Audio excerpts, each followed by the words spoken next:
Hello everyone. ഇപ്പോൾ ഇന്ന് നമ്മളുടെ ടോപ്പോസ് ഇന്റർവ്യൂ സീരീസിൽ നമ്മളോടൊപ്പം ഉള്ളത് ഇത്തവണത്തെ gate chemistry 2025 all Kerala first rank നേടുകയും നാഷണൽ ലെവൽ ഓൾ ഇന്ത്യ ലെവലിൽ 76 റാങ്ക് നേടുകയും ചെയ്ത അമൃത മേരി ജോൺസ് ആണ്. ഇപ്പോൾ നമ്മൾ എക്സ്പെക്ട് ചെയ്യുന്ന ജസ്റ്റ് MSc കഴിഞ്ഞിട്ട് സ്റ്റുഡന്റ് എന്ന രീതിയിലായിരിക്കും. പക്ഷെ അങ്ങനെയല്ല. അമൃതയ്ക്ക് MScക്ക് ശേഷം 2 കൊല്ലത്തെ ബിഎഡിന്റെ ഗ്യാപ്പ് ഉണ്ട്. ഇപ്പൊ നിങ്ങൾക്കറിയാം, ബിഎഡ് എന്ന് പറയുമ്പോൾ സബ്ജക്റ്റുമായിട്ട് അത്രമേൽ ടച്ച് ഇല്ലാത്ത ഒരു 2 കൊല്ലത്തിന് ശേഷം വീണ്ടും സബ്ജക്ട് പഠിച്ചെടുത്തിട്ടാണ് അമൃത ഇത്തരം ഒരു റാങ്കിലേക്ക് എത്തിയിട്ടുള്ളത്. ഒരുപാട് പേർക്കുള്ള സംശയമാണ്, MScക്ക് ശേഷം ബിഎഡിന് പോയി കഴിഞ്ഞാൽ പിന്നെ നെറ്റ് പറ്റുമോ, ഗേറ്റ് പറ്റുമോ? അപ്പൊ അതിലൊരു സോളിഡ് ആൻസർ ആണ് അമൃതയുടെ റാങ്ക്. അപ്പൊ ജസ്റ്റ് ഗേറ്റ് ക്വാളിഫിക്കേഷൻ ഒന്നുമല്ല, ഓൾ ഇന്ത്യ ലെവലിൽ 76 റാങ്ക് ആണ് നേടിയിട്ടുള്ളത്. So first of all Amrita, congratulations. അപ്പോൾ നമുക്കറിയാം അമൃതയുടെ ട്രാവൽ അല്ലെങ്കിൽ ആ ജേർണി എനിവേ കുറച്ചധികം ബുദ്ധിമുട്ടുകൾ നിറഞ്ഞതായിരിക്കും. അപ്പോൾ അതിന്റെ എല്ലാത്തിന്റെയും സന്തോഷം അനുഭവിച്ച നിമിഷമായിരിക്കും ജസ്റ്റ് റിസൾട്ട് കണ്ട സമയത്തിൽ. അപ്പോൾ അമൃതയ്ക്ക് എന്ത് തോന്നി റിസൾട്ട് കണ്ടപ്പോൾ? അതിന് എക്സ്പെക്ടഡ് റാങ്ക് ആയിരുന്നു അല്ലെങ്കിൽ എങ്ങനെയായിരുന്നു ഒരു ഇനീഷ്യൽ ഇമോഷൻസ്? റാങ്ക് ഞാൻ ഒട്ടും എക്സ്പെക്ട് ചെയ്ത റാങ്ക് അല്ല. കഴിഞ്ഞ ഗേറ്റ് ഞാൻ എഴുതിയിട്ടുണ്ടായിരുന്നു ബിഎഡ് പഠിക്കുന്ന സമയത്ത്. ഞാനത് വെറുതെ അതിനെ പറ്റിയൊന്നും വായിച്ചു നോക്കിയൊന്നും ചെയ്യാതെ പ്രിപ്പറേഷൻ ഒന്നും ഇല്ലാതെ ജസ്റ്റ് പോയി എഴുതിയതാണ്. അതിന്റെ റിസൾട്ട് വന്നാൽ പോലും ഞാൻ നോക്കാൻ വിചാരിച്ചിട്ടുണ്ടായിരുന്നില്ല. കാരണം എന്തായാലും കറക്റ്റില്ല എന്നുള്ള രീതിക്കാണ്. പിന്നെ ഫ്രണ്ട്സ് എന്തായാലും എഴുതിയതല്ലേ, അപ്പൊ നീ നോക്കി പറഞ്ഞപ്പോ അത് ക്വാളിഫൈ ആയിട്ടുണ്ടായിരുന്നു. അവിടെ നിന്നാണ് എനിക്ക് എന്തായാലും ഇതിന് തന്നെ പോവാം, ഗേറ്റ് എന്തായാലും ക്വാളിഫൈ ആവുന്നുള്ള ഇത് എനിക്ക് നല്ല ഷുവർ ആയിരുന്നു. വരുമ്പോ തന്നെ ഒരു 1000ന്റെ ഉള്ളിൽ റാങ്ക് കിട്ടണമെന്ന് വിചാരിച്ചിട്ടുണ്ടായിരുന്നു. പിന്നെ നമ്മുടെ ടെസ്റ്റ് സീരീസോട് കൂടി ഇങ്ങനെ ഓരോ ടെസ്റ്റ് സീരീസ് കഴിയുമ്പോഴും ഒരു 500 ബിലോ വരും, അങ്ങനെ 200 ബിലോ വരെ കിട്ടുന്ന എനിക്ക് ഉണ്ടായിരുന്നു. പക്ഷെ അവസാനം ഇങ്ങനെ 100 ബിലോ വരും ഞാൻ ഒരിക്കലും വിചാരിച്ചത് റാങ്കല്ല. വളരെ ഹാപ്പിയാണ് ഞാൻ. ഒരിക്കലും പ്രതീക്ഷിച്ചിട്ടില്ല ഞാൻ. നമ്മുടെ ഇൻസ്റ്റിറ്റ്യൂട്ടിലെ തന്നെ ഒരുപാട് നല്ല MSc കഴിഞ്ഞ് വന്നിട്ടുള്ള കുട്ടികൾക്ക് കിട്ടും, നമ്മുടെ ഇൻസ്റ്റിറ്റ്യൂട്ടിൽ കിട്ടുന്നുണ്ടായിരുന്നു. പക്ഷെ അത് എനിക്ക് അന്ന് ഞാൻ ഒരിക്കലും പ്രതീക്ഷിച്ചിട്ടില്ല. അപ്പൊ നമ്മുടെ ഇൻസ്റ്റിറ്റ്യൂട്ടിൽ ഇത്തവണ 2 റാങ്ക് കിട്ടിയ ഏക സ്റ്റുഡന്റ് അമൃതയാണ്. അപ്പൊ അമൃതയ്ക്ക് ലാസ്റ്റ് ടൈം എത്രയായിരുന്നു റാങ്ക്, ഗേറ്റ് റാങ്ക് വന്നിരുന്നത് കഴിഞ്ഞ തവണ എഴുതിയിരുന്നപ്പോ? 3000. ജസ്റ്റ് ഞാൻ എന്താ പറയാ, ഇതിലേക്ക് തന്നെ തിരിച്ചു വരാൻ വേണ്ടിയിട്ട് എനിക്ക് അത് ക്വാളിഫൈ ആയ പോലെ എനിക്ക് തോന്നുന്നത്. കാരണം ജസ്റ്റ് ഒരു പോയിന്റിനൊക്കെയാണ് ഞാൻ അത് ക്വാളിഫൈ ചെയ്തത്. ഓക്കെ, അപ്പൊ ജസ്റ്റ് ക്വാളിഫൈ ചെയ്തെടുത്തതാണ് നെക്സ്റ്റ് അറ്റംപ്റ്റിൽ 76 എന്ന റാങ്കിലേക്ക് മാറിയിട്ടുള്ളത് അല്ലേ? അപ്പൊ അതൊരു ഭയങ്കര ലീപ്പാണ്. അപ്പോ ഒരുപാട് പേർക്ക് മോട്ടിവേഷൻ ആണ്. കാരണം 3000 എന്ന റാങ്കിൽ നിന്ന് ഒരൊറ്റ അറ്റംപ്റ്റിൽ റഫ്ലി 6 months സ്പെൻഡ് ചെയ്തിട്ടുണ്ടാവും അല്ലെ? 6 to 7 months സ്പെൻഡിങ്ങിലാണ് ആക്ച്വലി 3000 റാങ്കിൽ നിന്ന് ഏകദേശം 76 റാങ്കിലേക്ക് എത്തിയിട്ടുള്ളത്. അപ്പൊ ഒരു ഹ്യൂജ് ലീപ്പാണ് ആക്ച്വലി റാങ്കിന്റെ കേസിൽ വന്നിട്ടുള്ളത്. അപ്പൊ അമൃത ജസ്റ്റ് MSc ബാക്ക്ഗ്രൗണ്ട് പറയാമോ? അമൃത എവിടെയായിരുന്നു BSc ചെയ്തത്, MSc ചെയ്തത്, ആ 2 കാര്യങ്ങൾ? എന്റെ വീട് തൃശ്ശൂരാണ്. അപ്പോൾ അവിടെ സെന്റ് തോമസ് കോളേജ്, ഓട്ടോണോമസ് കോളേജാണ്, അവിടെയാണ് ഞാൻ BSc ചെയ്തത്. അത് കഴിഞ്ഞിട്ട് കോവിഡ് സമയമായിരുന്നു. നമ്മുടെ MScക്ക് കുസാറ്റിലാണ് ഞാൻ MSc ചെയ്തത്. അപ്പോൾ ഫസ്റ്റ് 2 സെമിസ്റ്റേഴ്സ് ഓൺലൈൻ ആയിട്ടാണ് ഉണ്ടായിരുന്നത്. അത് കഴിഞ്ഞിട്ട് 3rd സെമിസ്റ്റർ മാത്രം റഫ്ലി 2-3 months ആണ് നമ്മള് ക്യാമ്പസിൽ സ്പെൻഡ് ചെയ്യാൻ കിട്ടിയിട്ടുള്ളത്. അത് കഴിഞ്ഞിട്ട് പ്രൊജക്ടിന് പോയിരുന്നു. അപ്പോ PhD അങ്ങനെ ഒരു പാഷനായിട്ട് അല്ലെങ്കിൽ അത്രയും ഇൻട്രസ്റ്റഡ് ആയിട്ട് ഞാൻ PhD കണ്ടിട്ടുണ്ടായിരുന്നില്ല. അപ്പൊ എനിക്ക് കൺഫ്യൂഷൻ ഉണ്ടായിരുന്നു, PhD നെറ്റ് കോച്ചിങ്ങിന് പോകണം, അങ്ങനെ ധൈര്യം ഉണ്ടായിരുന്നില്ല എനിക്കൊരു വർഷം ഇൻവെസ്റ്റ് ചെയ്യാൻ വേണ്ടിയിട്ട്. അപ്പൊ ഫാമിലി ആണെങ്കിലും ഒരുപാട് ടീച്ചേഴ്സ് ഉള്ള ഫാമിലിയാണ്. അപ്പൊ എന്തായാലും BEdന് പോവാ, ഒരു പ്രൊഫഷണൽ കോഴ്സ് ആണ്, എന്തായാലും ജോലി കിട്ടുന്നുള്ള എനിക്ക് പുഷ് ചെയ്തിട്ട് ഞാൻ പോയിട്ടുള്ളതാണ്. പിന്നെ നമ്മൾ സെൽഫ് ഫിനാൻസിങ് കോളേജസ് ഒന്നും കിട്ടുന്നുണ്ടായിരുന്നില്ല. കിട്ടാണെങ്കിൽ ഗവൺമെന്റ് കിട്ടാണെങ്കിൽ പോയാൽ മതി. പക്ഷെ നിർഭാഗ്യോ ഭാഗ്യോ ഗവൺമെന്റ് തൃശ്ശൂരിനെ കിട്ടി.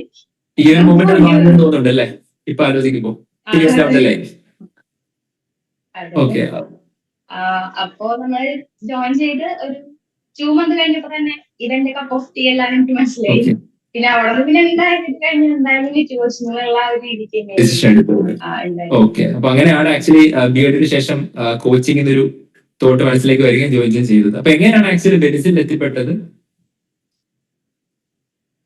ഞാൻ എന്റെ കൂടെ ലക്ഷ്മി എന്ന് പറഞ്ഞ ഒരു ഫ്രണ്ട് കൂടിയിട്ടാണ് നമ്മളവിടെ ബെൻസിൽ ജോയിൻ ചെയ്തത്. അപ്പൊ ലക്ഷ്മി കാലിക്കറ്റ് യൂണിവേഴ്സിറ്റി സെന്ററിലാണ് MSc ചെയ്തത്. അപ്പൊ ലക്ഷ്മിയുടെ ജൂനിയേഴ്സ് ഇവിടുത്തെ ടോപ്പ് റാങ്ക് ഉണ്ടായിരുന്ന ജയലക്ഷ്മി ഒക്കെ ആയിരുന്നു.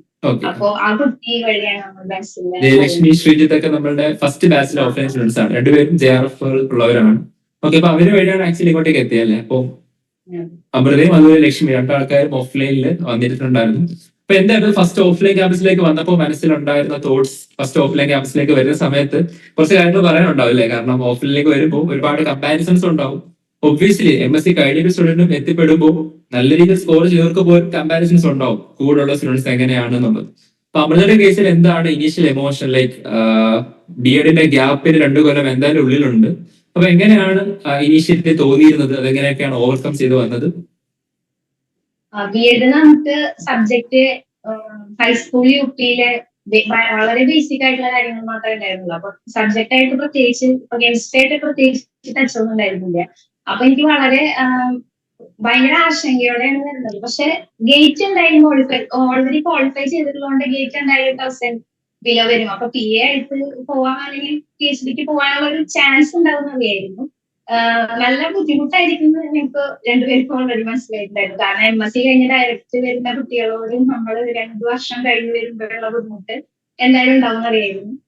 പിന്നെ ഓഫ്ലൈൻ ക്യാമ്പസിലേക്ക് വന്ന ദിവസം ശരിക്കും അവിടെ നമുക്ക് അങ്ങനെ പൊരുത്തപ്പെട്ട് പോകാൻ പറ്റില്ല. അപ്പൊ നമുക്ക് തിരിച്ച് ഓൺലൈനിലേക്ക് തന്നെ പോകാനിരിക്കും. അവിടെ തിരിച്ചു പോകാൻ അന്ന് തന്നെ തിരിച്ചു പോകാൻ നിൽക്കുകയാണ് ചെയ്തത്. അപ്പൊ സാറിന്റെ ഒറ്റ വാക്കിലാണ് നമ്മളവിടെ നിന്നിട്ടുള്ളത്. ഒരാഴ്ച നോക്കൂ എന്ന് പറഞ്ഞ രീതിയിലാണ് നമ്മളവിടെ നിന്നത്. പിന്നെ ആ ഒരു വീക്ക് കൊണ്ട് തന്നെ നമ്മൾ ഓൾമോസ്റ്റ് ക്ലാസ് ആയിട്ടാണെങ്കിലും ഓൾമോസ്റ്റ് സെറ്റായി. നമുക്ക് എന്തായാലും ശരിയാവും, നമുക്ക് പൊരുത്തപ്പെട്ട് പോകാൻ പറ്റുമെന്ന് നമുക്ക് മനസ്സിലായി. അങ്ങനെയാണ് നമ്മളവിടെ നിന്നത്. അപ്പൊ ഓക്കെ, അപ്പൊ ഇതില് ഒരുപാട് കാണുന്ന എല്ലാവർക്കും മനസ്സിലാക്കേണ്ട പാഠമുണ്ട്. ഫസ്റ്റ് ഫേസ് എല്ലാവരെയും സംബന്ധിച്ചോളം ഡിഫിക്കൽട്ട് ആയിരിക്കും അല്ലെ? അപ്പൊ അമൃത ഫസ്റ്റ് ഓഫ്ലൈൻ ക്യാമ്പസിലേക്ക് വന്ന സമയത്ത് അമൃതയ്ക്ക് തോന്നിയ കാര്യം ഇതുവരെ എനിക്ക് പൊരുത്തപ്പെട്ട് പോകാൻ കഴിയില്ല എന്നായിരുന്നു. എന്ന് പറഞ്ഞാൽ ക്ലാസ്സുകള്, ഹോസ്റ്റൽസ്, ഇത്തരം ആൾക്കാരോട് ഒത്തുപോകാൻ ബുദ്ധിമുട്ടുണ്ടാകും എന്നാണ് ഇനീഷ്യലി ഉണ്ടായിരുന്നത്. എനിക്കിപ്പോഴും ആ സമയം ഓർമ്മയുണ്ട്. ബാഗായിട്ട് വന്ന അമൃത അതേ ബാഗായിട്ട് തിരിച്ചു പോകാൻ പോയതായിരുന്നു. ഞാനാണ് ഇനീഷ്യലി പറഞ്ഞത് ഓക്കെ നമുക്കൊരു 1 വീക്ക് നോക്കാം, 1 വീക്കിന് ശേഷം ഒത്തുപോകാൻ പറ്റുന്നില്ല എന്നുണ്ടെങ്കിൽ നമ്മളിലേക്ക് ഓൺലൈൻ മോഡിൽ കണ്ടിന്യൂ ചെയ്യാം. കാരണം നമുക്ക് ഓൺലൈൻ ക്ലാസ്സുകൾ ഉണ്ടല്ലോ. ഞാൻ പറഞ്ഞിരുന്നു. സ്റ്റിൽ ഞാൻ സജസ്റ്റ് ചെയ്തത് ഒരു BEdന്റെ ഗ്യാപ്പ് ഉള്ളത് കൊണ്ട് ഓഫ്ലൈൻ ആണെങ്കിൽ കുറച്ചുകൂടെ നല്ലതായിരിക്കും സജസ്റ്റ് ചെയ്തിരുന്നു. അപ്പൊ എനിക്ക് നല്ല ഓർമ്മയുണ്ട്. അപ്പൊ ഒരു 1 വീക്കിന് ശേഷം അവർക്ക് പറ്റുമെന്ന് തോന്നിയോണ്ടാണ് ആക്ച്വലി പിന്നീട് കണ്ടിന്യൂ ചെയ്ത് പോയിരുന്നത്. അപ്പോഴേക്ക് പിന്നെയും ക്ലാസ്സിലേക്ക് പോകുമ്പോൾ നിങ്ങൾക്ക് അറിയാം, നിങ്ങളുടെ ക്ലാസ് റൂമിൽ, ഓഫ്ലൈൻ ക്ലാസ് റൂമിൽ ഏകദേശം 100-ലധികം സ്റ്റുഡൻസ് ഉണ്ട് അല്ലെ? അറൌണ്ട് 120 സ്റ്റുഡൻസ് ഉണ്ടായിരുന്നു. അതിൽ പല സെൻട്രൽ യൂണിവേഴ്സിറ്റീസിലും ഗോൾഡ് മെഡലിസ്റ്റ്സ് ഉണ്ട്, അതുപോലെ തന്നെ ടോപ്പേഴ്സ് ഉണ്ട്, ഡിഗ്രി ടോപ്പേഴ്സ് ഉണ്ട്. അപ്പൊ ഇങ്ങനെയുള്ള ഒരു പൂളിലാണ് എന്ന് അറിഞ്ഞപ്പോ കോൺഫിഡൻസിനെ അത് ബാധിച്ചില്ലേ? BEdന്റെ ഗ്യാപ്പ് ഒക്കെ അഫക്ട് ചെയ്യും എന്നുള്ള കാര്യങ്ങൾ കാരണം യൂഷ്വലി സ്റ്റുഡന്റ് സെൽഫ് കമ്പാരിസനേക്കാൾ ഉപരി മറ്റുള്ളവരോട് കമ്പയർ ചെയ്യാറുണ്ട്. ഇപ്പൊ അമൃതയുടെ കേസിൽ അങ്ങനെ ഒരു കമ്പാരിസൺ ഉണ്ടായിരുന്നു? മറ്റുള്ളവരോട് കമ്പയർ ചെയ്ത് ഞാൻ താഴെയാണ് അങ്ങനത്തെ തോന്നൽ ഉള്ളിൽ വരുന്നുണ്ടായിരുന്നു? എന്തായിരുന്നു ആ സമയങ്ങളിൽ? അത് ഓഫ് കോഴ്സ് നമ്മൾ അങ്ങനെ തന്നെയാണ് വിചാരിച്ചിട്ടുണ്ടായിരുന്നത്. എന്റെ കൂടെ MSc പഠിച്ച കുട്ടികള് കഴിഞ്ഞ വഴിക്ക് 1 ഇയറിന് എനിക്ക് കോഴ്സിന് പോയിട്ടുണ്ടായിരുന്നു. അപ്പൊ ഞാൻ അവരോട് ചോദിക്കുമായിരുന്നു, അവിടെ BEd കഴിഞ്ഞു വന്ന കുട്ടികളുണ്ടെന്ന് പറഞ്ഞപ്പോ അവർക്ക് എങ്ങനെയാണ് ഫോളോ ചെയ്യാൻ പറ്റുന്നത്? അപ്പൊ അവര് പറയും ഇല്ല, വളരെ ബാക്കിലാണ്, നടക്കും തോന്നുന്നില്ല അവരെ കൊണ്ട്. അപ്പൊ നമ്മുടെ ഉള്ളിൽ അങ്ങനെ ഒരു തന്നെയാണ്. പിന്നെ നമ്മള് ഓൺലൈൻ ക്ലാസ്സുകൾ, റെക്കോർഡഡ് വീഡിയോസ് ഒരുപാട് കണ്ടിരുന്നു. 1 വീക്ക് ലേറ്റ് ആയിട്ടാണ് നമ്മൾ ജോയിൻ ചെയ്തത് ഓഫ്ലൈൻ ക്ലാസ്സിന്. അപ്പോ ഓൺലൈൻ ക്ലാസ് കണ്ടപ്പോൾ ക്ലാസ്സുകൾ എനിക്ക് വളരെ ഇഷ്ടപ്പെട്ടു, നന്നായി ഫോളോ ചെയ്യാൻ പറ്റുന്നുണ്ടായിരുന്നു. പിന്നെ വിചാരിച്ചത്ര ഫുൾ സബ്ജക്ട് വിട്ടുപോയി. പിന്നെ ഫുൾ ആദ്യമേ തുടങ്ങണമെന്നൊക്കെ വിചാരിച്ചു വന്നത് 1 വീക്ക് കൊണ്ട് എനിക്ക് തോന്നുന്നു ഓൾമോസ്റ്റ് ഒരു ആ പഠിച്ച ഒരു ട്രാക്കിലേക്ക് വരാൻ നമുക്ക് എളുപ്പം അത്രയ്ക്ക് ബുദ്ധിമുട്ടുണ്ടായിരുന്നില്ല. ഓൾമോസ്റ്റ് ഇതായിട്ടായിരുന്നു. പിന്നെ നമ്മൾ ഒരുപാട് പ്രതീക്ഷിക്കുന്നില്ല നല്ല ഗോൾഡ് മെഡലിസ്റ്റുകൾ അവരൊക്കെ അവിടെ തന്നെ ഉണ്ട്. നമ്മൾ അതിനേക്കാളൊക്കെ വളരെ ബാക്കിലാണ് നമ്മൾ ഓൾറെഡി ആക്സെപ്റ്റ് ചെയ്തിട്ടുണ്ടായിരുന്നു. എപ്പോഴും നമ്മൾ നോക്കണം നമ്മൾ തന്നെയാണല്ലേ. ഇന്നലെ തന്നെ കമ്പയർ ചെയ്യുമ്പോൾ ഇന്ന് നമുക്ക് ഗ്രോത്ത് ഉണ്ടോ എന്ന കാര്യമാണ് മെയിൻലി നോക്കേണ്ടത്. അപ്പൊ അമൃത വന്ന സമയത്തും കമ്പാരിസൺസ് ഉണ്ടെങ്കിലും എപ്പോഴും ഫോക്കസ് ചെയ്യുന്നത് സെൽഫ് ഗ്രോത്ത് എന്നൊരു സംഗതിയിലായിരുന്നു. ആൻഡ് ക്ലാസ്സുകൾ ബേസിക്സ് മുതലേ കിട്ടുന്നതുകൊണ്ട് അത്ര പ്രശ്നം തോന്നിയില്ല. 1 വീക്ക് കൊണ്ട് തന്നെ അമൃത ഏകദേശം കാര്യങ്ങൾ ക്യാച്ച് ചെയ്യാൻ പറ്റും. അപ്പൊ അമൃതയുടെ ഫേവറേറ്റ് ഏരിയ എന്തായിരുന്നു? നമുക്ക് anyway physical, organic, inorganic 3 sections ഉണ്ട്. അപ്പം എങ്ങനെയായിരുന്നു കൂടുതൽ ഫോക്കസ് ചെയ്തിരുന്നത്? ഞാൻ ഫിസിക്കലാണ്. അത് BSc തൊട്ടും ഞാൻ ഫിസിക്കൽ കെമിസ്ട്രിയാണ് എനിക്ക് കൂടുതൽ ഇഷ്ടം. മനസ്സിലാവുന്നത് എനിക്ക് അത് തന്നെയാണ്. ഓർഗാനിക് ഒക്കെ എനിക്ക് അത്രയ്ക്ക് മനസ്സിലാവാറില്ല. പക്ഷെ ഓർഗാനിക് ഇവിടെ വന്നിട്ട് ഓർഗാനിക് ഇനീഷ്യലി നമ്മള് ഓക്കെ ഇതാണ് ഇന്നത്, ഇത് കോൺസ്റ്റന്റ് ആയിട്ട് നമ്മളത് പഠിക്കുന്നു അങ്ങനെ രീതിയായിരുന്നു. പക്ഷെ ഇവിടെ വന്ന റംഷാദ് സാറിന്റെ എന്ത് ചോദ്യത്തിന് ഉത്തരം ഉണ്ടായിരുന്നു. അപ്പൊ ഓർഗാനിക്കിനൊക്കെ ഇങ്ങനെ കാര്യങ്ങൾക്ക് റീസൺ ഉണ്ട് എന്ന് അറിയണത് തന്നെ ഒരു പുതുമയായിരുന്നു. അതുകൊണ്ട് ഓർഗാനിക് ഇവിടെ നമുക്ക് കുറച്ച് നല്ല രീതിക്ക് ബെറ്റർ ആയിട്ടുണ്ട്. പക്ഷെ ഫിസിക്കലാണ് എനിക്ക് എപ്പോഴും ഏറ്റവും ഇഷ്ടം ഉണ്ടായിരുന്നത്. അപ്പൊ ഇവിടെ ആണെങ്കിലും ഇജാസ് സാറിന്റെ ക്ലാസ്സുകൾ വളരെ നല്ല ക്ലാസ്സായിരുന്നു. കൺസെപ്ച്വലി ആണെങ്കിലും നന്നായിട്ട് ഫോളോ ചെയ്യാൻ പറ്റിയിട്ടുണ്ട്. ഓക്കെ, അപ്പൊ മെയിൻലി ഫോക്കസ് ചെയ്തത് ഫിസിക്കൽ കെമിസ്ട്രി ആയിരുന്നു. അത് കൂടാതെ ഓർഗാനിക് വന്നതിന് ശേഷം ഇഷ്ടപ്പെട്ടു അല്ലേ? ഇൻഓർഗാനിക് എനിക്ക് അത്യാവശ്യം വരുന്ന ചാപ്റ്റേഴ്സ് ആണ് പഠിച്ചത് അല്ലേ, കോർഡിനേഷൻ ഒക്കെ. അതെ, ഇൻഓർഗാനിക് OMC കോർഡിനേഷൻ, പിന്നെ ഷൈൻ സാർ കുറച്ച് ട്രിക്സ് ഒക്കെ സാറ് പറഞ്ഞുതരും. അപ്പൊ ഈ പ്രിപ്പറേഷൻ ഫേസിൽ പ്രഷറുകൾ എന്തായാലും ഉണ്ടാവും, നമുക്കറിയാം. ഒരിക്കലും ഒരു കോൺസ്റ്റന്റ് ഫേസിലല്ല, മോണോട്ടോണസ് ആയിട്ടല്ല പ്രിപ്പറേഷൻ. എല്ലാവർക്കും അപ്സ് ഉണ്ടാവും, ഡൗൺസ് ഉണ്ടാവും. അപ്പൊ ഈ പ്രഷറുകളൊക്കെ വന്ന സമയത്ത് അമൃത എങ്ങനെയാണ് ആക്ച്വലി പ്രഷറിനെ ഓവർകം ചെയ്തിരുന്നത്? പ്രിപ്പറേഷൻ നടന്നങ്ങോട്ട് പോകുന്ന സമയത്ത് ടെൻഷൻ തോന്നും അല്ലെ? എക്സാംസ് വരാറാകുമ്പോഴേക്കും ടെൻഷൻ തോന്നും. അപ്പൊ എങ്ങനെയാണ് ഈ പ്രഷേഴ്സിനെ ആക്ച്വലി ഓവർകം ചെയ്തിരുന്നത്? ഞാൻ കണ്ടിന്യൂസ് ആയിട്ട് അവിടെ ഹോസ്റ്റലിൽ തന്നെയായിരുന്നില്ല. ഞാൻ എന്തെങ്കിലും ഇപ്പൊ നമുക്ക് മടുപ്പ് വന്ന സമയം ഞാൻ ബ്രേക്ക് എടുത്ത് വീട്ടിൽ പോയായിരുന്നു. വീട്ടുകാരാണെങ്കിൽ അങ്ങനെ പ്രഷർ ചെയ്ത് ഇത്രയും നല്ല റാങ്ക് കിട്ടണം അങ്ങനെ പറയാതെ കംഫർട്ടബിൾ ആയിട്ട് ചെയ്യുന്നുള്ള രീതിക്കാണ് നിന്നത്. പിന്നെ നമ്മള് എനിക്ക് തോന്നുന്നു മറ്റുള്ളവരുടെ വേ ഓഫ് നോക്കിയിട്ട് ചെയ്യണേക്കാളും നമ്മുടെ സ്വന്തം ഒരു ഇതിലായിരിക്കും നല്ലത്. കാരണം ഞാൻ ഇനീഷ്യലി എല്ലാ കുട്ടികളും 12-13 അവർ പഠിക്കുന്നു, രാവിലെ 4 മണിക്ക് എണീക്കുന്നു, ആ രീതിക്ക്. അപ്പൊ ഇവരൊക്കെ ഇത്രയും ഹാർഡായിട്ട് ചെയ്യുന്ന സ്ഥിതിക്ക് നമ്മളിങ്ങനെ കിടന്നുറങ്ങി ഇങ്ങനെ ശരിയാവുന്നുള്ള രീതിക്ക് ഞാനും 4 മണിക്ക് എണീച്ച് പഠിക്കാനൊക്കെ നോക്കാറുണ്ട്. പക്ഷെ എന്നെ കൊണ്ട് പറ്റില്ല എന്ന് എനിക്കത് കുറച്ച് കഴിഞ്ഞപ്പോൾ മനസ്സിലായി. അപ്പൊ എനിക്കൊരു 8 to 10 hours ഒക്കെ കംഫർട്ടബിൾ ആയിട്ട് ആവശ്യത്തിന് ഉറക്കം ചെയ്ത് ഉണ്ടായിട്ടുള്ള പഠിക്കല് ആയാലും നടക്കുള്ളൂ മനസ്സിലായതുകൊണ്ട് ഞാൻ പിന്നെ ആ ഒരു മെത്തേഡാണ് ഫോളോ ചെയ്തത്. അപ്പൊ ഇനിഷ്യലി കൂടെ ഉള്ളവര് പഠനം കണ്ടിട്ട് നമുക്ക് ഒരു പിയർ പ്രഷർ എന്ന് പറയാം അല്ലെ, പിയർ പ്രഷർ ആണോ പിയർ സപ്പോർട്ട് ആണോ, രണ്ടു തരത്തിൽ എടുക്കാം. അപ്പൊ അത് കാരണം ആക്ച്വലി കുറച്ചുകൂടി കൂടുതൽ പഠിക്കാനായിട്ട് നോക്കി. പക്ഷെ അത് നമ്മളുടെ രീതിക്ക് പറ്റുന്നതല്ല എന്ന് തോന്നിയോണ്ട് തന്നെ അമൃത അത് കട്ട് ഡൗൺ ചെയ്ത് അമൃതരായ രീതിയിൽ ഒരു ഇൻഡിവിജ്വൽസും ഓരോ പ്ലാൻസ് ഉണ്ട്. പക്ഷെ എക്സാമിനേഷൻ അടുത്ത സമയത്ത് അമൃത കുറച്ചും കൂടി കൂടുതൽ അവേഴ്സ് പ്രിപ്പയർ ചെയ്തു അല്ലെ, ഇനീഷ്യലിനേക്കാളും ലാസ്റ്റ് ഫേസിലേക്ക് ആയപ്പോ. അപ്പൊ എത്ര അവേഴ്സ് ഉണ്ടായിരുന്നു 8 to 10 എന്നുള്ളത് മാറിയിട്ട്? ഒരു 11 to 12 hours ലാസ്റ്റ് ഒരു 2 month ഒക്കെ ആകുമ്പോൾ മാക്സിമം എത്തിക്കാൻ നോക്കാറുണ്ടായിരുന്നു. ഇപ്പൊ ഇവിടെ വന്നതിന് ശേഷം അമൃത എത്ര ടൈംസ് ആണ് ആക്ച്വലി വീട്ടിൽ പോയിരുന്നത്? ഒരുപാട് തവണ പോയിരുന്നോ, അതോ ഒരു 6 months 7 months ഉണ്ടായിരുന്നു? എന്തായാലും മന്തിൽ വൺസ് ഓർ ട്വൈസ് പോയിട്ടുണ്ടെന്ന് തോന്നുന്നു. അപ്പൊ ഏകദേശം ഒരു 10 തവണ വീട്ടിൽ പോയിട്ടുണ്ടാവും ഏകദേശം. അപ്പൊ ഫാമിലി നല്ല സപ്പോർട്ട് ഉണ്ടായിരുന്നു അല്ലെ ഈ പ്രിപ്പറേഷൻ ജേർണിയിലെല്ലാം? നല്ല സപ്പോർട്ട് ഉണ്ടായിരുന്നു. അത് നല്ല സപ്പോർട്ടായിരുന്നു. പിന്നെ അവരുടെ ഒരു പ്രശ്നത്തിന്റെ പുറത്താണ് ഞാൻ BEd ചേർന്നത് എന്നുള്ള റിഗ്രറ്റ് അവർക്ക് ഉണ്ടായിരുന്നു. അപ്പൊ എനിക്ക് കുറച്ചും കൂടെ ബെറ്റർ ചെയ്യാൻ പറ്റുമെന്ന് അവരും വിശ്വസിച്ചിട്ടുണ്ടായിരുന്നു. അപ്പൊ അവര് പറഞ്ഞു നിനക്ക് ഇഷ്ടമുള്ള രീതിക്ക് നീ ചെയ്യും, BEd എന്തായാലും എടുത്തു, അത് ഒരു പ്ലാൻ ബി ആയിട്ട് നമുക്ക് അവിടെ വെക്കാന്നുള്ള രീതി. അപ്പൊ രണ്ടു തരത്തിലൊരു സ്വീറ്റ് റിവെഞ്ച് ആയിരുന്നു അല്ലേ? അപ്പൊ അവർക്ക് വേണ്ടി കൂടെയാണ് അവരുടെ ആക്ച്വലി ഈ റാങ്ക് നേടിയത്. അപ്പൊ ഫാമിലി വളരെ സന്തോഷത്തിലായിരിക്കും നിങ്ങൾ റാങ്ക് കിട്ടി കഴിഞ്ഞപ്പോ? ഓക്കെ, അപ്പൊ നമ്മൾ ഓൾറെഡി പറഞ്ഞു ഫിസിക്കൽ, ഓർഗാനിക്, ഇൻഓർഗാനിക് മൂന്നും കൂടെ പഠിക്കുന്ന കാര്യം. അപ്പൊ എങ്ങനെയാണ് ആക്ച്വലി ടൈം മാനേജ്മെന്റ് അമൃതയുടെ പ്രിപ്പറേറ്റീവ് ജേർണിയിൽ? കാരണം നിങ്ങൾക്ക് 2 എക്സാമിനേഷൻ പ്രിപ്പയർ ചെയ്യാനുണ്ടായിരുന്നു, നെറ്റും അതുപോലെ തന്നെ ഗേറ്റും. അപ്പോൾ എങ്ങനെയാണ് ആക്ച്വലി നെറ്റ് ഗേറ്റ് രണ്ടിന്റെ പ്രാക്ടീസ് അതുപോലെ തന്നെ physical, organic, inorganic over time management എങ്ങനെയായിരുന്നു? ഞാൻ കൂടുതൽ ടൈം ഇൻവെസ്റ്റ് ചെയ്തിട്ടുള്ളത് എന്തായാലും ഫിസിക്കൽ തന്നെയാണ്. പിന്നെ ഇൻഓർഗാനിക് നമ്മള് റെക്കോർഡ് ക്ലാസ്സസ് അതേപോലെ ഫോളോ ചെയ്ത് ക്വസ്റ്റ്യൻസ് ഒക്കെ ചെയ്തു പോയി. ഓർഗാനിക് എനിക്ക് കുറച്ച് ബുദ്ധിമുട്ടുള്ള ഒരു ഏരിയ ആണ്. അപ്പൊ ഞാൻ അതിലെനിക്ക് ചെയ്യാൻ പറ്റുമെന്ന് തോന്നിയിട്ടുള്ള ഭാഗങ്ങൾ മാത്രം എംഫസിസ് കൊടുത്തിട്ട് ചെയ്യാൻ ചെയ്തിട്ടുള്ളൂ. അല്ലാതെ പറ്റാത്തത് പോയി ചെയ്തൊന്ന് നോക്കാം ആ രീതിക്ക് ഞാൻ നിന്നിട്ടില്ല. ആവശ്യമുള്ളത് മാത്രം എനിക്ക് എന്നെ കൊണ്ട് പറ്റുന്നത് മാത്രം ഞാൻ നോക്കിയിട്ടുള്ളൂ. അപ്പൊ അമൃതയുടെ സ്പോർട്സ് ഏതൊക്കെയാണ് റിയലൈസ് ചെയ്തിട്ട് അതിനാണ് ശരിക്കും ടൈം പ്രോപ്പർലി സ്പെൻഡ് ചെയ്തിരുന്നത്. അപ്പൊ അത് ഓരോന്നിന്റെ പ്രിപ്പറേഷന് വേണ്ടി ഒരു പ്രധാനപ്പെട്ട ഘടകമാണ്. ഏതാണ് നമ്മുടെ ടേസ്റ്റിനെ ഐഡന്റിഫൈ ചെയ്ത് അതിന് കൂടുതൽ സമയം കൊടുത്തിട്ട് പ്രിപ്പയർ ചെയ്ത്. അപ്പൊ അമൃത ആക്ച്വലി അങ്ങനെയായിരുന്നു പ്രിപ്പയർ ചെയ്തിരുന്നത്. അമൃത ഗേറ്റിൽ എത്ര മാർക്കാണ് ഇപ്പൊ എത്തിയിരുന്നത്? 50.33. അതിൽ എങ്ങനെയാണ് physical, organic, inorganic distribution scores check ചെയ്തിരുന്നു? ടോട്ടൽ 50 എത്ര മാർക്ക് കിട്ടിയെന്നുള്ള കാര്യം എക്സാക്ട് നോക്കിയിട്ടില്ല അല്ലെ? അപ്പൊ ഏകദേശം മേജർ കോൺട്രിബ്യൂഷൻ ഫിസിക്കലി തന്നെ ആയിരിക്കും അല്ലെ? ഫിസിക്കൽ ആയിരിക്കും. ഇതൊരു ജനറൽ ആപ്റ്റിറ്റ്യൂഡ് എങ്ങനെ ഉണ്ടായിരുന്നു, ചെയ്യാൻ പറ്റിയിരുന്നോ? ജനറൽ ആപ്റ്റിറ്റ്യൂഡ് ഞാൻ പൊതുവെ എക്സാംസിൽ കുഴപ്പമില്ലാതെ സ്കോർ ചെയ്യാറുണ്ട്. പിന്നെ ഗേറ്റ് എക്സാം കഴിഞ്ഞപ്പോഴാണെങ്കിലും ഫിസിക്കൽ കുറച്ച് എളുപ്പം എല്ലാവർക്കും ചെയ്യാൻ പറ്റുന്ന രീതിയിലായിരുന്നു. പിന്നെ ഇൻഓർഗാനിക്കും ഓർഗാനിക്കും ആണ് കുറച്ച് ബുദ്ധിമുട്ട് എനിക്കുണ്ടായിരുന്നു. കാരണം ഫിസിക്കൽ എനിക്ക് അത്ര കുഴപ്പമില്ലാത്തതുകൊണ്ട്.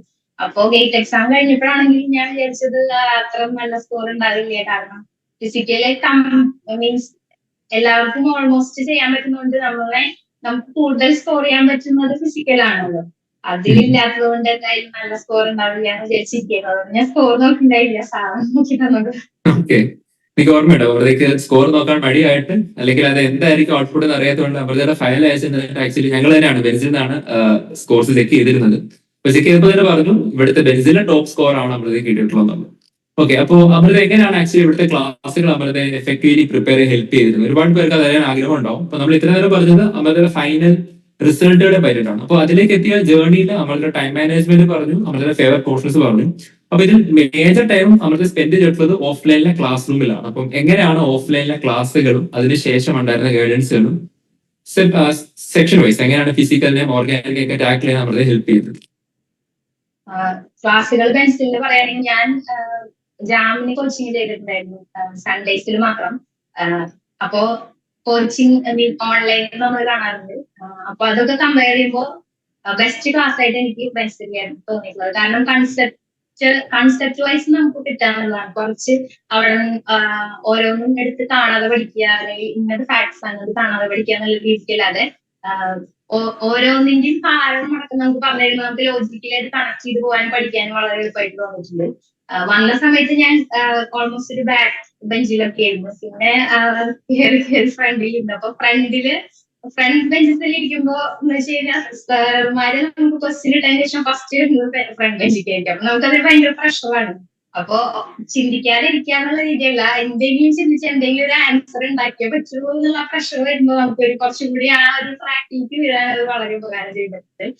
പിന്നെ ഓൾമോസ്റ്റ് ഉച്ചവരെ ഏർലി മോർണിംഗ് ക്ലാസ് നല്ല ഒരു സ്ട്രാറ്റജി ആയിട്ട് തോന്നിയിട്ടുണ്ട്. കാരണം അത് കഴിഞ്ഞ് നമുക്ക് കുറച്ച് നേരം റെസ്റ്റ് എടുത്ത് നമുക്ക് നോർമൽ നമ്മുടെ പഠിക്കൽ കാര്യങ്ങളൊക്കെ ചെയ്യാന്നുള്ളത്. അപ്പൊ ക്ലാസ്സിന്റെ ടൈമിങ്ങും വളരെ ഹെൽപ്ഫുൾ ആയിരുന്നു. ഡൗട്ട് ക്ലിയറൻസ് ആണെങ്കിലും എല്ലാ സാറുമാരും, ഓർഗാനിക്കൊന്നും ഞാൻ ഡൗട്ട് ചോദിച്ചിട്ടില്ല, കാരണം എനിക്കൊന്നും അറിയാം, ഞാൻ എന്തെങ്കിലും മണ്ടത്തരായിരിക്കും ചോദിക്കും. അതുകൊണ്ട് എനിക്ക് റംഷാദ് സാറിനോടൊന്നും ഡൗട്ട് ചോദിക്കേണ്ടി വന്നിട്ടില്ല. കൂടുതൽ ഫിസിക്കലും പിന്നെ ഇനോർഗാനിക്കുമാണ് ഡൗട്ട് ചോദിക്കണം. നമ്മുടെ ക്ലാസ്സുകൾ സ്റ്റാർട്ട് ചെയ്യുന്നത് 6:30 മുതലാണ്. 5:30 മുതലും ക്ലാസ് ഡോട്ട് ക്ലാസ് ഇവിടെ ഏർലി മോർണിംഗ് സ്റ്റാർട്ട് ചെയ്യാറുണ്ട്. അപ്പോൾ എങ്ങനെയാണ് ആക്ച്വലി ഫിസിക്കലിന്റെ റൂട്ട് ഓഫ് ടീച്ചിങ്? നമ്മുടെ ക്ലാസ് നോട്ട്സ് പഠിച്ചതിന് ശേഷം റിവിഷൻ എങ്ങനെയായിരുന്നു? പ്രോബ്ലം സോൾവിംഗ്, PYQ പ്രാക്ടീസ്, ഇത് മൂന്നാണല്ലോ മെയിൻ സബ്ജക്ട്. പഠിച്ചതിന് ശേഷം റിവിഷൻ, മറ്റ് problem practice, previous question analysis, ഇത് എങ്ങനെയായിരുന്നു ചെയ്തിരുന്നത്? എത്ര സമയം കൊടുത്തിരുന്നു? തുടങ്ങിയ കാര്യങ്ങളൊക്കെ ക്ലാസ്സിൽ എടുത്തത് അന്നു തന്നെ പഠിക്കും. പിന്നെ നമ്മുടെ അസൈൻമെന്റ് ക്വസ്റ്റ്യൻ സെഷൻ എന്ന് പറഞ്ഞത് വളരെ ഹെൽപ്ഫുൾ ആയിരുന്നു. അത്രയും ഡീറ്റെയിൽ ആയിട്ട് നമ്മൾ ഓരോ ക്വസ്റ്റ്യനും നമ്മള് കൺസെപ്റ്റ് പഠിക്കുന്നേക്കാളും ക്വസ്റ്റ്യൻസ് ചെയ്യുമ്പോൾ ഒരു ക്വസ്റ്റ്യന് തന്നെ കൂടുതൽ കൺസെപ്റ്റ് കിട്ടും. അപ്പൊ അത്രയും നേരം സ്പെൻഡ് ചെയ്യുമ്പോൾ കൂടുതൽ സമയം ഞാൻ ക്വസ്റ്റ്യൻസ് ചെയ്യാനാണ് സ്പെൻഡ് ചെയ്തിട്ടുള്ളത്.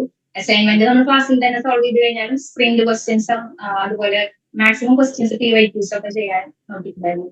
പിന്നെ എനിക്ക് തോന്നുന്നു ലാസ്റ്റ് 2 മന്ത് 2 സൈക്കിളായിട്ട് നമ്മുടെ ടെസ്റ്റ് സീരീസ് നടത്തിയത് അതാണ് ഏറ്റവും ഹെൽപ്ഫുൾ ആയിട്ടുള്ളത്. കാരണം ഓരോ എക്സാമും പൊതുവെ എക്സാം നടത്തി കഴിഞ്ഞാൽ പെട്ടെന്ന് ആൻസേഴ്സ് നോക്കിയിട്ട് പിന്നെ വീണ്ടും റിവിഷൻ ചെയ്യാന്നുള്ള രീതിക്ക് പഠിക്കാറുണ്ട്. പക്ഷെ ഞാൻ രാവിലെ നടത്തിയ എക്സാം ഓൾമോസ്റ്റ് വൈകുന്നേരം വരെ അതിന്റെ ക്വസ്റ്റ്യൻ തന്നെ ഡീറ്റെയിൽ ആയിട്ട് നോക്കുകയാണ് ചെയ്യാറ്. അതിൽ നിന്ന് തന്നെ മാക്സിമം പഠിക്കാൻ നോക്കും. പിന്നെ കൂടുതൽ അങ്ങനെ റിവിഷൻ ചെയ്ത് പോലെ ക്വസ്റ്റ്യൻസ് തന്നെ പഠിക്കാനാണ് ഞാൻ നോക്കിയിട്ടുണ്ടായിരുന്നത്. ഒരു പ്രോപ്പർ സ്ട്രാറ്റജിയാണ്. നമ്മൾ പറയാറുണ്ട് റിവിഷൻ എന്ന് പറഞ്ഞാൽ ഒരിക്കലും ജസ്റ്റ് റീഡിങ് അല്ല, മറിച്ച് കൂടുതൽ ക്വസ്റ്റ്യൻസ് പിന്നെ ചെയ്ത് നോക്കുമ്പോൾ ആക്ച്വലി അതിനുള്ളിലൂടെ ഇൻഹറന്റ്ലി ഒരു റിവിഷൻ ആണ് ശരിക്കും നടക്കുന്നത്, അല്ലെ? അപ്പൊ അത്രയും പ്രോബ്ലംസ് സോൾവ് ചെയ്തും ഒരു പരിധി വരെ അമൃതയുടെ റാങ്കിലേക്ക് കോൺട്രിബ്യൂട്ട് ചെയ്തിട്ടുണ്ടെന്നാണ് അമൃത പറഞ്ഞു വരുന്നത്. അപ്പോൾ ആ 2 മന്ത്സ് നിങ്ങൾക്ക് എക്സ്ട്രാ കിട്ടി. സാധാരണ ഇതിൽ ഡിസംബറിൽ നടക്കേണ്ടിയിരുന്ന നെറ്റ് എക്സാമിനേഷൻ ഇത്തവണ ഫെബ്രുവരിയിലായിരുന്നു. ഗേറ്റ് ഫിക്സ് ഡേറ്റിൽ തന്നെ ആയിരുന്നു. അപ്പൊ ആ 2 മന്ത്സ് ശരിക്കും അമൃതയ്ക്ക് ഒരു ബ്ലെസ്സിംഗ് പോലെ ആയി എന്നാണ് പറഞ്ഞു വരുന്നത്, അല്ലെ? Extra 2 months. അപ്പൊ എക്സ്ട്രാ ടൈം നമ്മൾ ഓൾറെഡി ഷോർട്ട് ആയിട്ട് വന്നിട്ട് 2 മന്ത്സ് എക്സ്ട്രാ കിട്ടിയപ്പോ ഓൾറെഡി പോർഷൻസ് നേരത്തെ തീർക്കും ചെയ്തു. ഡിസംബറിൽ മുന്നേ തന്നെ പോർഷൻസ് ഫിനിഷ് ചെയ്തിട്ട് ലാസ്റ്റ് കൂടി 2 മന്ത്സ് 2 എക്സാം സീരീസ് ആയിരുന്നു. എലവേറ്റ് എക്സാം സീരീസ് പറഞ്ഞിട്ട് ലെവൽ 1 ലെവൽ 2. അപ്പൊ ലെവൽ 1 നിങ്ങൾക്ക് ഈസി ആയിട്ടുള്ള മോഡറേറ്റ് ലെവൽ ക്വസ്റ്റ്യൻസും ലെവൽ 2 അഡ്വാൻസ്ഡ് ക്വസ്റ്റ്യൻസ്, അതിന്റെ എല്ലാത്തിന്റെയും സൊല്യൂഷൻസും കിട്ടിയതുകൊണ്ട് നിങ്ങൾക്ക് നല്ലപോലെ തന്നെ എക്സാംസ് പ്രിപ്പയർ ആയിട്ട് പറ്റും. അപ്പൊ ഒരുപാട് പേർക്ക് ഹെൽപ്ഫുൾ ആയിട്ട് സീരീസ് ആയിരുന്നു അത്. ഇത്തവണത്തെ ഗേറ്റ് എക്സാമിലാണെങ്കിലും നെറ്റ് എക്സാമിനേഷൻ ആണെങ്കിലും കുറെ ക്വസ്റ്റ്യൻസ് അതിൽ നിങ്ങൾക്ക് റിപ്പീറ്റ് ചെയ്ത് കാണാനായിട്ട് പറ്റിയിരുന്നു, അല്ലെ? അപ്പോൾ അമൃതയുടെ കേസിൽ അവിടെ ഒരു ചെറിയ ട്വിസ്റ്റ് ഉണ്ട്. അമൃത എക്സാമിനേഷൻ ഡിസംബറിൽ കാണും, അല്ലെങ്കിൽ ആ സമയത്ത് ഉണ്ടാകും എക്സ്പെക്ട് ചെയ്തിട്ട് അമൃത കുറച്ച് നേരത്തെ വെക്കേറ്റ് ചെയ്തിരുന്നു, അല്ലെ? ഏകദേശം എപ്പോഴും അമൃത വെക്കേറ്റ് ചെയ്തിരുന്നത്? ഞാൻ ജനുവരി ഫസ്റ്റ് വീക്കിൽ തന്നെ വെക്കേറ്റ് ചെയ്തിട്ടുണ്ടായിരുന്നു. അപ്പോൾ ഫെബ്രുവരിയിൽ ഗേറ്റ് എക്സാം നടന്നിരുന്ന ഡേറ്റ് എന്തായിരുന്നു? ഫെബ്രുവരി 15th ആണ്. നെറ്റ് എക്സാം ഫെബ്രുവരി 28th ആണ്. അപ്പൊ അമൃത ഏകദേശം ജാനുവരി 1st എന്ന് പറഞ്ഞാൽ നമ്മുടെ ടെസ്റ്റ് സീരീസ് സ്റ്റാർട്ട് ചെയ്യുന്ന ടൈം ആയപ്പോഴത്തേക്ക് അമൃത വെക്കേറ്റ് ചെയ്തിരുന്നു. അപ്പൊ എന്താണ് വെക്കേറ്റ് ഉണ്ടായ കാരണം എന്തായിരുന്നു? അല്ല, എനിക്ക് നമുക്ക് ഓരോരുത്തർക്കും ഓരോ സ്ട്രാറ്റജി ആണല്ലോ, അല്ലെങ്കിൽ ഓരോ സ്റ്റൈലാണല്ലോ പഠിക്കാൻ. എനിക്ക് കുറച്ചും കൂടെ കംഫർട്ടബിൾ ആയിട്ട് ഞാൻ ഒറ്റയ്ക്ക് ഇരുന്ന് ചെയ്യാന്നുള്ളതാണ്, കുറച്ചും കൂടി കോൺസെൻട്രേഷൻ കിട്ടാനും. അപ്പോ നമ്മള് അങ്ങനെ പറയല്ല, കുട്ടികൾ ഒരുപാട് ഒരുമിച്ച് നിന്നിട്ട് പഠിക്കുമ്പോ അങ്ങനെ നല്ല രീതിയിൽ പഠിക്കാൻ പറ്റുന്നവരുണ്ടാവും. പക്ഷെ എനിക്ക് കുറച്ചുകൂടി കംഫർട്ടബിൾ ആയിട്ടുള്ളത് ഒറ്റയ്ക്ക് നിന്ന് പഠിക്കുക എന്നുള്ളതാണ്. അപ്പൊ ഞാൻ കുറച്ചും കൂടി കംഫർട്ടബിൾ ആയിട്ട് അങ്ങനെ എന്നുള്ള രീതിയിലാണ് വെക്കേറ്റ് ചെയ്യുന്നത്. അപ്പം സിലബസ് എല്ലാം പഠിച്ചതിന് ശേഷം ലാസ്റ്റ് റിവിഷൻ എക്സാംസ് എല്ലാം ഒന്ന് ഒറ്റയ്ക്ക് ഇരുന്ന് പഠിക്കാനുള്ള രീതിയിലാണ് അമൃത വെക്കേറ്റ് ചെയ്തത്. പക്ഷെ വീട്ടിൽ പോയിട്ട് നല്ലപോലെ പഠിക്കാൻ പറ്റിയില്ല അല്ലേ? വീട്ടിൽ വീട്ടിലിരുന്ന് കഴിഞ്ഞാൽ ഞാൻ പഠിക്കില്ലാന്ന് എനിക്കറിയാം. അതുകൊണ്ട് ഞാൻ ഇവിടെ തന്നെ തൃശ്ശൂർ തന്നെ ഒരു റൂം എടുത്ത് രണ്ടിനടുത്ത് അവിടെ പഠിക്കാൻ ചെയ്തു 1 month. അത് കഴിഞ്ഞിട്ട് ഞാൻ വീട്ടിൽ പോകുന്നു. അപ്പൊ എല്ലാവരും ആ ഡിറ്റർമിനേഷൻ മനസ്സിലാക്കുക. അമൃതയുടെ കേസിൽ അമൃത ഇവിടുന്ന് വെക്കേറ്റ് ചെയ്ത് പോയിട്ട് വീട്ടിൽ നിന്ന് പഠിക്കാൻ പറ്റില്ല എന്ന് കണ്ടപ്പോ വീട്ടിൽ നിൽക്കുകയല്ല ചെയ്തത്, മറിച്ച് പിന്നെയും ബാഗ് എടുത്തിട്ട് അമൃത ഒരു തൃശ്ശൂർ തന്നെ വേറൊരു റൂം വാടകയ്ക്ക് എടുത്ത് അവിടെ ഒറ്റയ്ക്ക് എന്നാണ് പഠിച്ചത് അല്ലെ, ആ റൂമില്. അപ്പൊ അങ്ങനെ എന്താണ് അമൃത എക്സാംസും കാര്യങ്ങളെല്ലാം ചെയ്തിട്ടുള്ളത്. അപ്പൊ ഞാൻ പറഞ്ഞു വരുന്നത് അമൃതയുടെ കേസ് എന്ന് പറയുന്നത് ഒരുപാട് പേർക്ക് മോട്ടിവേഷണൽ ആയിട്ടുള്ള ഒരു എന്താണ് ജേർണി തന്നെയാണ് ഈ ഗേറ്റ് എക്സാമിനേഷൻ. അതുപോലെ തന്നെ നെറ്റ് എക്സാമിനേഷനും നെറ്റ് റിസൾട്ട് നമ്മൾ എക്സ്പെക്ട് ചെയ്യുന്നു വളരെ താമസമില്ലാതെ ഈ വരുന്ന വീക്കിൽ തന്നെ ഉണ്ടാകാം. അപ്പൊ അമൃതയുടെ റിവിഷൻ ഫ്രീക്വൻസി എങ്ങനെയായിരുന്നു? എല്ലാവരും പറയുന്നൊരു പ്രശ്നമാണ് പഠിച്ചത് മറന്നുപോയി, അല്ലെങ്കിൽ അതെനിക്ക് ഓർമ്മയില്ല, ഓൾറെഡി പുതിയ പുതിയ കാര്യങ്ങൾ പഠിക്കുമ്പോൾ ആദ്യം പഠിച്ച് മറന്നു പോകുന്നു. അപ്പൊ അമൃത എങ്ങനെയായിരുന്നു റിവിഷൻ? എത്രത്തോളം ഡെയിലി പഠിക്കുന്നത് റിവൈസ് ചെയ്യുമെന്ന് പറഞ്ഞിരുന്നു, അത് കൂടാതെ എങ്ങനെയാണ് റിവിഷൻസ് ചെയ്തിരുന്നത്? മന്ത്ലി ആണോ വീക്ക്ലി ആണോ അതോ എങ്ങനെയായിരുന്നു റിവിഷൻസ്? റിവിഷൻ നമുക്കിവിടെ എക്സാം ഓരോ ചാപ്റ്റർ വൈസ് എടുക്കുമ്പോൾ ത്രൂ ഔട്ട് റിവിഷൻ ചെയ്ത് ക്വസ്റ്റ്യൻസ് ചെയ്യും. അതിനുശേഷം സൺഡേ നമുക്കിവിടെ ക്ലാസ് ഉണ്ടാവാറില്ല, അപ്പൊ ഞാൻ ഓൾമോസ്റ്റ് കവർ ചെയ്യാൻ നോക്കാറുണ്ട്. പിന്നെ പ്രോപ്പർ ആയിട്ട് റിവിഷൻ നടന്നിട്ടുള്ള ലാസ്റ്റ് 2 month തന്നെയാണ് കണ്ടിന്യൂസ് റിവിഷൻ ക്വസ്റ്റ്യൻസ് തന്നെയാണ് ചെയ്തത്. ഇടയിൽ എപ്പോഴെങ്കിലും നിർത്തി പോകണം തോന്നിയ സിറ്റുവേഷൻസ് ഉണ്ടായിട്ടുണ്ടോ? പ്രിപ്പയർ ചെയ്തിരിക്കുന്ന ഇടയിലൊക്കെ ഇതിനി നടക്കില്ല എന്ന് തോന്നിയ എക്സ്ട്രീം ഡിമോട്ടിവേഷനിലേക്ക് എത്തിയ സമയങ്ങൾ ഉണ്ടായിരുന്നു? സാധാരണ ഇതിൽ സ്റ്റുഡൻസ് ഉണ്ടാവാറുണ്ട്. അമൃത കേസിൽ അങ്ങനെ ഉണ്ടായിരുന്നു അതോ ഫുൾ ടൈം ആ ഒരു പോസിറ്റീവ് ആറ്റിറ്റ്യൂഡിലായിരുന്നോ? അങ്ങനെ നിർത്തി പോകാൻ ഞാൻ ഉദ്ദേശിച്ചില്ല, കാരണം ഞാൻ ഓൾറെഡി 2 year കഴിഞ്ഞിരുന്നതുകൊണ്ട് ഇത് തന്നെ എനിക്ക് എന്തെങ്കിലും ഇവിടെ മുമ്പിൽ പോകണം എന്നുള്ള രീതിയിലുണ്ടായിരുന്നു. കാരണം എനിക്ക് വേറെ ഓപ്ഷൻ ഇല്ല. തിരിച്ചു പോയി കഴിഞ്ഞാൽ നമ്മളിപ്പോ HSI അങ്ങനെ ടീച്ചിങ് ഫീൽഡിലേക്ക് തന്നെ പോകേണ്ടി വരും. പക്ഷെ എനിക്ക് ടീച്ചിങ് പ്രാക്ടീസ് ഒക്കെ ശരിക്കൊരു ട്രോമയായിരുന്നു. അതുകൊണ്ട് എനിക്ക് ആ ഫീൽഡിലേക്ക് പോകാതിരിക്കും എന്തും ഞാൻ ചെയ്യുന്നുള്ള രീതിയിലാണ് ഞാൻ അവിടെ വന്നിട്ടുണ്ടായിരുന്നത്. അതുകൊണ്ട് ഞാൻ നിർത്തി പോകാനുള്ള കാര്യത്തെ കുറിച്ച് ആലോചിച്ചിട്ടില്ല. പക്ഷെ ഡീമോട്ടിവേറ്റഡ് ആവാറുണ്ട്. അപ്പൊ നമ്മൾ വീട്ടുകാരൊക്കെ ആയിട്ട് സംസാരിക്കും, ഫ്രണ്ട്സ് ഒക്കെ ആയിട്ട് സംസാരിക്കുമ്പോ ഓക്കെ മുന്നിട്ട് ശരിയാക്കാന്നുള്ള രീതിക്ക്. പിന്നെ ഗ്രാജുവൽ ആയിട്ട് പ്രോഗ്രസ് ഉണ്ടായിരുന്നു അങ്ങനെ. അപ്പൊ നമുക്ക് അടുത്തത് ശരിയാക്കാന്നുള്ള ഒരു ഫീൽ കിട്ടാം. അമൃതയുടെ പ്രോഗ്രസ് ആക്ച്വലി നമ്മൾ ആദ്യം പറയുന്ന ഒരു എക്സ്പോണൻഷ്യൽ ഗ്രാഫ് പോലെ തന്നെയായിരുന്നു. കാരണം ആദ്യത്തെ റാങ്ക് ലിസ്റ്റിൽ ഒന്നും തന്നെ അമൃതയുടെ പേര് ഫസ്റ്റ് 10 ഒന്നും കാണുന്നുണ്ടായിരുന്നില്ല. പക്ഷെ ഇടയ്ക്കൊരു മൊമെന്റ് മുതലാണ് അമൃതയുടെ പേര് റാങ്ക് ലിസ്റ്റ് ഞാൻ ശ്രദ്ധിച്ചു തുടങ്ങിയത്. ടോപ്പ് 10 മെല്ലെ മെല്ലെ ഇടയ്ക്കൊരു എക്സാമിന് ടോപ്പ് 1, 2, 3 അമൃത വരാണ്ട് തുടങ്ങി. അതിന്റെ ഏകദേശം ലാസ്റ്റിലേക്കാണ്, ജനുവരി എൻഡിലേക്കൊക്കെയാണ് അമൃത ആ ഒരു ഫേസിലേക്ക് എത്താൻ തുടങ്ങിയത്. അപ്പൊ ഞാൻ അമൃത വിളിച്ച് ചോദിച്ചിരുന്നു, ഈ എക്സാം വേറെ എവിടെയെങ്കിലും എഴുതിയിരുന്നോ അല്ലെങ്കിൽ ഈ സൊല്യൂഷൻസ് പിന്നെ കണ്ടതാണോ വരെ ചോദിച്ചിരുന്നു അല്ലെ. അപ്പോൾ അമൃത ലാസ്റ്റിലേക്കാണ് ആക്ച്വലി ആ ഒരു എക്സ്പോണൻഷ്യൽ രീതിയിൽ ഗ്രോത്ത് എത്തിയിട്ടുള്ളത്. അപ്പോൾ അൾട്ടിമേറ്റ്ലി അമൃതയ്ക്ക് വേണ്ടുന്ന റിസൾട്ടിലേക്ക് അമൃത എത്തി. അപ്പം അതിന് പിന്നിലെ പ്രധാനപ്പെട്ട ഘടകം എന്നുള്ളത് ആ സ്ട്രോങ് ഡിറ്റർമിനേഷൻ ആണ്. എന്തെങ്കിലും ഇവിടുന്ന് നേടിയിട്ടേ പോകൂ എന്നുള്ള ഒരു ഡിറ്റർമിനേഷൻ പറഞ്ഞാണ് അമൃത ആക്ച്വലി എത്തിയിട്ടുള്ളത്. അപ്പോൾ ഇപ്പൊ കിട്ടി, നിങ്ങൾക്ക് ഗേറ്റിന് റാങ്ക് കിട്ടി, ഇനിയിപ്പോ നെറ്റ് വെയിറ്റ് ചെയ്തിരിക്കുന്നു. അപ്പൊ എന്താണ് ഫ്യൂച്ചർ പ്ലാൻ? ഇനി എന്താണ് ചെയ്യാൻ ഉദ്ദേശിക്കുന്നത്? PhD ആണോ അതോ ഓൾറെഡി PhD വേണ്ട, അല്ലെങ്കിൽ അങ്ങനെയാണല്ലോ ബിഎഡിലേക്ക് വന്നത്. അപ്പൊ ഇനിയും തിരിച്ച് PhD ആണോ അതോ ജോബ് ആണോ? എങ്ങനെയാണ് അമൃതയുടെ പ്രിഫറൻസ്? ഞാൻ ജോബിനാണ് കുറച്ചുകൂടെ പ്രിഫറൻസ് കൊടുക്കുന്നത്. സെക്കൻഡ് ഓപ്ഷൻ ആയിട്ട് PhD അങ്ങനെ. അപ്പൊ ജോബിന് മാക്സിമം നോക്കുന്നു. പിന്നെ ഇപ്പൊ PhDയോട് മുമ്പുണ്ടായിരുന്നൊരു പ്രശ്നമില്ല, ഇപ്പൊ ഓക്കെ ആണ്. അപ്പൊ സബ്ജക്റ്റിലേക്ക് തിരിച്ചു വന്നുകൊണ്ട് കുഴപ്പമില്ലാതെ ചെയ്യാൻ പറ്റുമെന്ന് തോന്നുന്നുണ്ട്. അപ്പൊ ജോബിന് പ്രിഫറൻസ് കൊടുത്തിട്ട് സൈഡ് വൈസ് നോക്കാം. ജോബ് കിട്ടിയാൽ ജോബ് ആയിരിക്കും ഡയറക്റ്റ്ലി പോവാ. ബട്ട് അങ്ങനെ ഇല്ലെങ്കിലും റിസർച്ച് വൈസ് പോകാൻ ഹാപ്പിയാണ്. ഇപ്പൊ ഇതിൽ ഇൻസ്റ്റിറ്റ്യൂട്ട്സ് നോക്കി വെച്ചിട്ടുണ്ടോ? ഇപ്പൊ ഗേറ്റ് വഴി എവിടെയെങ്കിലും അപ്ലൈ ചെയ്തോ PhDക്ക്? ഞാൻ ഐസസ് നോക്കുന്നുണ്ട്, അപ്പൊ മെയിൽ ചെയ്യാൻ. കാര്യങ്ങളൊക്കെ അപ്ലൈ നോക്കും. ചെയ്യാനായിട്ട് നോക്കും. Okay okay. അപ്പൊ ഗേറ്റിന് റാങ്ക് വെച്ചിട്ട് മോസ്റ്റ്ലി നമുക്ക് ഇഷ്ടമുള്ള ഇൻസ്റ്റിറ്റ്യൂട്ട് ചൂസ് ചെയ്യാനുള്ള ഫ്രീഡം മോസ്റ്റ്ലി അമൃതയ്ക്ക് ഉണ്ട്. അപ്പൊ അമൃതയ്ക്ക് ഈ IIT വേണം എന്ന് പറഞ്ഞു കഴിഞ്ഞാൽ ആ IIT കിട്ടാനുള്ള സോളിഡ് റാങ്ക് അമൃതയുടെ കയ്യിലുണ്ട്. അപ്പോൾ ജോബ് എന്ന് പറയുമ്പോഴത്തേക്ക് എങ്ങനെയാണ് നമ്മുടെ PSUs ഒക്കെ ആയിരിക്കും നോക്കുന്നുണ്ടാവും അല്ലെ, സെൻട്രൽ ലെവലില്. നമ്മുടെ ഈ ഗേറ്റിന്റെ റാങ്ക് വെച്ചിട്ട് ഇനിയിപ്പോ ആപ്ലിക്കേഷൻസ് വിളിക്കുന്ന സമയത്ത് അമൃതയ്ക്ക് അതിന് അപ്ലൈ ചെയ്യാവുന്നതാണ്. ഓക്കെ. അപ്പൊ ഇനി നമ്മൾ ഒരുവിധപ്പെട്ട കാര്യങ്ങളെല്ലാം സംസാരിച്ച് കഴിഞ്ഞു. അപ്പോ എങ്ങനെയായിരുന്നു അമൃതയ്ക്ക് ആക്ച്വലി ഓഫ്ലൈൻ ക്യാമ്പസിലെ ഫ്രണ്ട്സിന്റെ സപ്പോർട്ട്, അതുപോലെ തന്നെ മെസ്സ്, ടീച്ചർ സപ്പോർട്ട് എല്ലാവരും എങ്ങനെ ഉണ്ടായിരുന്നു? ഒരു ഓവറോൾ ബെനിസിൽ നിന്ന് കിട്ടിയ ജസ്റ്റ് ക്ലാസ്സുകൾ ഓൾറെഡി പറഞ്ഞു, ക്ലാസ്സിന് പുറമെ നിങ്ങളുടെ ഫ്രണ്ട്സ് ഉണ്ട്, മെസ്സിൽ ഒരുപാട് ഫെസിലിറ്റീസ് ഉണ്ട്. അപ്പോൾ എങ്ങനെയായിരുന്നു അത് അമൃതയുടെ പ്രിപ്പറേഷൻ ഹെൽപ്പ് ചെയ്തിരുന്നത്? അതിനെപ്പറ്റിയുള്ള അമൃതയുടെ ആ ഒരു ഇംപ്രഷൻ എങ്ങനെയായിരുന്നു? ഫ്രണ്ട്സ് നല്ല സപ്പോർട്ട് ചെയ്തായിരുന്നു. നമ്മൾ ഓൾറെഡി 2 ഇയർ ഏജ് ഗ്യാപ്പിൽ വരുന്നതുകൊണ്ട് അങ്ങനെ സിദ്ധാവാൻ പറ്റുമെന്ന് എനിക്ക് ബുദ്ധിമുട്ടുണ്ടായിരുന്നു. എന്നാലും അത്യാവശ്യം നല്ല കുറച്ച് ഫ്രണ്ട്സിനെ കിട്ടിയിട്ടുണ്ടായിരുന്നു. ഒരു പറ്റും ബിഎഡ് എന്നൊരു വിഷയമില്ല, എന്തായാലും ഒരു കവർ ചെയ്ത് റാങ്ക് കിട്ടാൻ പറ്റും എന്നുള്ള രീതിക്ക് സപ്പോർട്ട് ചെയ്യുമായിരുന്നു. ഞാനും ലക്ഷ്മി എന്ന് പറഞ്ഞ ഒരു ഫ്രണ്ടും കൂടിയാണ് തൃശ്ശൂരിൽ നിന്ന്. ഞങ്ങൾ ബിഎഡ് ഒന്നിച്ചാണ് ചെയ്തത്. അപ്പോ അതുപോലെ ലക്ഷ്മി, കൃഷ്ണജ, അതുപോലെ കുറച്ച് ഫ്രണ്ട്സിന്റെ ഭയങ്കര സപ്പോർട്ട് ഉണ്ടായിരുന്നു. മോട്ടിവേഷൻ ആയിരുന്നു. അപ്പൊ ബെൻസിൽ നമ്മളുടെ മുന്നേ ഓഫ്ലൈനിൽ BEd സ്റ്റുഡൻസ് വന്നിട്ടുണ്ട്. പക്ഷെ BEd കഴിഞ്ഞ സ്റ്റുഡൻസ് യൂഷ്വലി വരുന്ന സമയത്ത് അവർക്ക് ക്ലാസ് ഫോളോ ചെയ്യാൻ കഴിയുന്നില്ല, സബ്ജക്ട് മനസ്സിലാകുന്നില്ല എന്ന് കരുതി കുറച്ച് പേര് അങ്ങനെ നിർത്തി പോയിട്ടുണ്ട്. ഒരുപാട് പേര് കണ്ടിന്യൂ ചെയ്തിട്ടുണ്ട്, പക്ഷെ കുറച്ച് പേര് നിർത്തി പോയിട്ടുണ്ട്. അപ്പൊ അങ്ങനെ ഒരു ട്രെൻഡ് നിലനിൽക്കുകയാണ് അമൃത ഇവിടെ വരികയും അമൃത ഫുൾ ഫോളോ ചെയ്യുകയും ജസ്റ്റ് ബെൻസിലെ മാത്രം ടോപ്പർ എന്നല്ല, all over Kerala first rank ഗേറ്റിൽ നേടുകയും ചെയ്തിട്ടുള്ളത്. അപ്പൊ ഒരു ഇംപ്രസീവ് ജേർണിയാണ്. അപ്പൊ അതിന്റെ ഡീറ്റെയിൽസ് ആണ് അമൃത നമ്മുടെ അടുത്ത് ഷെയർ ചെയ്തത്.